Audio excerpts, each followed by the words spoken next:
ஆண்டவராகிய இயேசு கிறிஸ்துவின் இனிய நாமத்தில் உங்கள் அனைவருக்கும் வாழ்த்துதலையும் வணக்கத்தையும் தெரிவித்துக் கொள்கிறேன். இந்த நாளிலும் வேதாகம தென்துளிகள் என்ற பகுதியிலே நாம் சிந்திக்கின்ற தலைப்பு உறுதியாயிருங்கள்.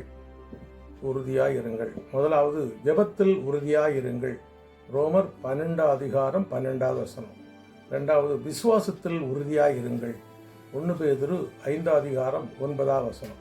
மூன்றாவது ஆரம்பத்தில் கொண்ட நம்பிக்கையில் உறுதியாயிருங்கள். எபிரேயர் 3 அதிகாரம் 14வது வசனம். நான்காவது நீங்கள் படுகிற பிரயாசம் விருதாவாய் இராது என்று அறிந்து அதில் உறுதியாயிருங்கள். 1 கொரிந்தியர் 15 அதிகாரம் 58வது வசனம்.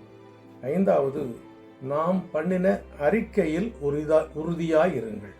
எபிரேயர் 4 அதிகாரம் 14வது வசனம். இப்படியாக வேதத்தில் ஒரு 5 உறுதியாக இருக்க வேண்டும் என்று நாங்கள் வேதத்தில் சொல்லப்பட்டுகிறது.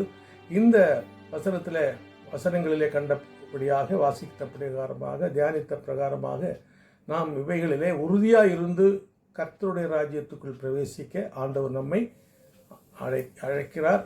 அதில் பங்கு பெறுவோமாக. கர்த்தர் உங்களையும் என்னையும் ஆசீர்வதிப்பாராக. ஆமேன்.